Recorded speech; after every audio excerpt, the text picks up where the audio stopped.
और चलिए अब खबरों में आगे बढ़ते हैं और बता दें आपको बड़ी खबर। आपका दावा है कि सूरत ईस्ट से हमारा कैंडिडेट गायब हो गया है।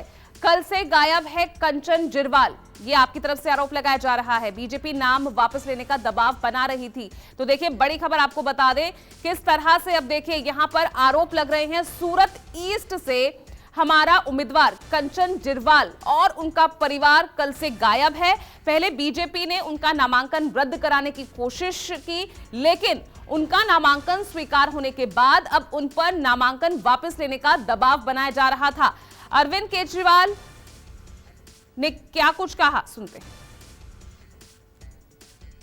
चुनाव आयोग की निष्पक्षता पे भी ये सवाल उठ रहे हैं कि एक पार्टी एक कैंडिडेट को उठा लेती है, गायब कर देती है और उसके बाद में चुनाव आयोग सिर्फ ये कह रहा है कि हमने डीएम को बोल दिया है, हमने एसपी को बोल दिया है। मैं रिक्वेस्ट करूंगा चुनाव आयोग से कि सिर्फ आम आदमी पार्टी के कैंडिडेट का अपहरण नहीं हुआ है, पूरे लोकतंत्र का अपहरण हो गया है। आज के दौर में अगर कैंडिडेट को अपहरण कर लिया जाएगा, अगर चुनाव नहीं लड़ने दिया जाएगा, अगर चुनाव लड़ने के लिए कोई वाजिद हो और पूरी तरह से सक्षम हो तो उसका अपहरण कर लिया जाएगा, तो फिर चुनाव के मसले ही क्या रह गया, चुनाव के मायने क्या रह गए। अगर इस तरह से जीतने वाले कैंडिडेट्स, विपक्ष के जीतने वाले कैंडिडेट्स को इस तरह से उठा लिया जाएगा और चुनाव आयोग 24 घंटे बाद भी सिर्फ ये कहेगा कि हम डीएम से बात कर रहे हैं, हम एसपी से बात कर रहे हैं, तो उसके बाद में लोकतंत्र कहाँ बचा रहेगा। तो मैं चुनाव आयोग से अपील करना चाहता हूँ कि बहुत खतरनाक स्थिति है ये गुजरात में, पूरी तरह से इसको संज्ञान में ले और पूरी प्रायोरिटी के साथ, जैसे उनकी जिम्मेदारी है कि चुनाव आयोग की पूरी मशीनरी ठीक से काम करे, निष्पक्ष रूप से काम करे, वैसे उनकी जिम्मेदारी भी है कि किसी तरह का दबाव किसी कैंडिडेट पे ना हो और इस तरह की घटना किसी कैंडिडेट को अपहरण करने की ना हो। आज भारतीय जनता पार्टी ने जो कैंडिडेट का अपहरण चुनाव के पॉइंट ऑफ व्यू से कोई सामान्य घटना नहीं है, बहुत बड़ी घटना है। इसको ये ना लें कि हमने डीएम को कह दिया, एसपी को कह दिया है, तुरंत वहाँ हरकत में आके पूरी की पूरी मशीनरी लगा के हमारे कैंडिडेट को ढूंढने में और जिनके भी वो कब्जे में उनसे छुड़ाने में मदद करें। Thank you. मैंने अभी उनके ऑफिस में रिक्वेस्ट डाली है, आई एम श्योर कि वो ऑफिस में तुरंत समय दे देंगे मुझे। तो देखिए आप पार्टी की तरफ से मनीष सिसोदिया सीधे तौर पर आरोप लगा रहे हैं कि सूरत ईस्ट से उनका जो उम्मीदवार है कंचन जिरवाल वो गायब है और इसका सीधा सीधा आरोप बीजेपी पर कि बीजेपी उन पर नामांकन वापस लेने का दबाव बना रही थी। अब इसको लेकर आप संयोजक और दिल्ली के मुख्यमंत्री अरविंद केजरीवाल उन्होंने भी ट्वीट किया, लिख रहे हैं सूरत ईस्ट से हमारे उम्मीदवार कंचन जिरवाल और उनका परिवार कल से गायब है।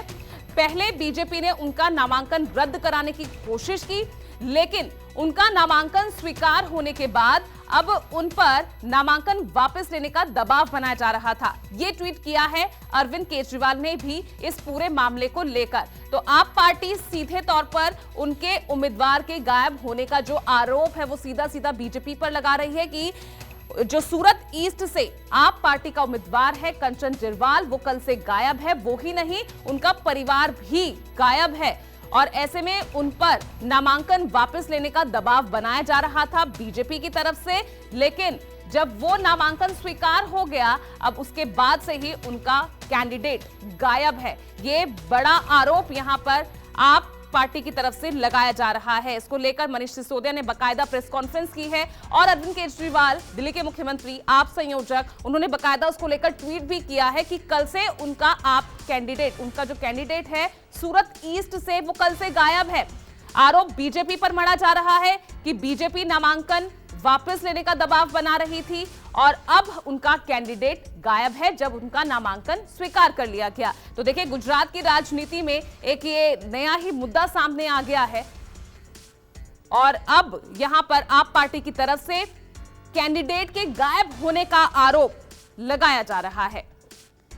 तो कैंडिडेट है कंचन जिरवाल, सूरत ईस्ट से आप पार्टी के उम्मीदवार हैं और क्योंकि बीजेपी नामांकन वापस लेने का दबाव बना रही थी, ये आरोप आप पार्टी की तरफ से लगाया जा रहा है। मनीष सिसोदिया ने बकायदा प्रेस कॉन्फ्रेंस की है और इसी पूरे मामले को लेकर अरविंद केजरीवाल ने ट्वीट भी किया है, जिसमें साफ तौर से वो बता रहे हैं कि ना सिर्फ जिरवाल गायब है, कंचन जिरवाल, बल्कि उनका पूरा परिवार ही कल से गायब है और उन पर नामांकन वापस लेने का दबाव बनाया जा रहा था। तो एक नया ही मोड़ गुजरात के चुनाव को लेकर। और भूपेंद्र मेरे सहयोगी जुड़ गए ज्यादा जानकारी के साथ। भूपेंद्र, मामला क्या नजर आ रहा है? अब तक तो हम स्थानीय मुद्दों को लेकर, राष्ट्रीय मुद्दों को लेकर लड़ते हुए देख रहे थे, लेकिन अब यहां पर तो कैंडिडेट के गायब होने की बात सामने आ गई। भूपेंद्र,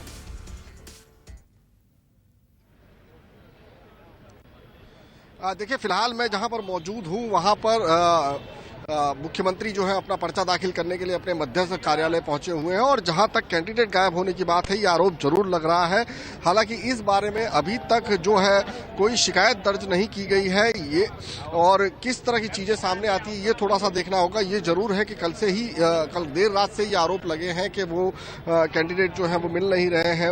आप पार्टी आरोप लगा रही है, लेकिन अब चूंकि ईशुदान गढ़वी ने इसके ऊपर ट्वीट भी करके कहा था, रात को ही इस तरह की जानकारी दी थी कि उनके कैंडिडेट जो है वो कल से उनका कोई पता नहीं है और उनका आरोप जो है वो सीधे सीधे बीजेपी की ओर है। लेकिन फिलहाल इस मामले में कोई तथ्य जब तक सामने नहीं आता है, कुछ भी कहना मुश्किल है। मैं इस समय जहां मौजूद हूं वहां पर मुख्यमंत्री अपना नामांकन दाखिल करने के लिए पहुंचे हुए अपने मध्यस्थ कार्यालय और उनके साथ में केंद्रीय गृह मंत्री अमित शाह भी हैं और साथ साथ विशाल कार्यकर्ताओं का जनसमूह भी है, जो मैं आपको दिखाने की कोशिश करूंगा। आप देख सकते हैं यहाँ पर अपने विधानसभा क्षेत्र जो उनका निवास स्थान है घाटलोड़िया, जहां से वो खड़े होते हैं, वहां से पूरी रैली स्वरूप लेकर वो निकले हुए हैं। यहाँ पर भी ये भी उनके विधानसभा क्षेत्र में आता है और अमित शाह का संसदीय क्षेत्र है, तो दोनों ही यहाँ के जनप्रतिनिधि हैं और इस समय दोनों ही जो है वो यहाँ पर निकले हुए हैं और उनके तमाम समर्थक जो है इस समय मौजूद हैं। नामांकन प्रक्रिया का कल आखिरी दिन है, उससे पहले आज मुख्यमंत्री अपना नामांकन दाखिल कर रहे हैं। लेकिन इस दौरान जिस तरह की राजनीति सामने आ रही है और जिस तरह के आरोप लग रहे हैं, ये भी कहीं ना कहीं जो गुजरात की राजनीति है उसका सियासी पारा जो है वो जरूर गर्म कर रहे हैं। जी बिल्कुल, सियासी पारा एकदम हाई है। जिस तरह से यहां ताबड़तोड़ दौरे लग रहे हैं और आज तो भूपेंद्र पटेल जो है खुद नामांकन दाखिल करने पहुंचे और दूसरी तरफ आप पार्टी किस तरह से इस पूरे मुद्दे को लेकर, क्योंकि यहां आरोप आप पार्टी की तरफ से लग रहा है कि सूरत ईस्ट से उनका कैंडिडेट गायब है। लगातार आपको इस खबर पर आगे अपडेट्स देते रहेंगे। बहुत बहुत शुक्रिया आपका भूपेंद्र। नमस्कार, मैं हूं मानक गुप्ता। अगर आपको हमारा ये वीडियो पसंद आया हो तो इसे लाइक और शेयर जरूर करें और हाँ, हमें सब्सक्राइब और फॉलो करना ना भूलें ताकि आप देश और दुनिया की कोई खबर मिस ना करें। तो जुड़े रहिए हमारे साथ और देखते रहिए न्यूज़ 24।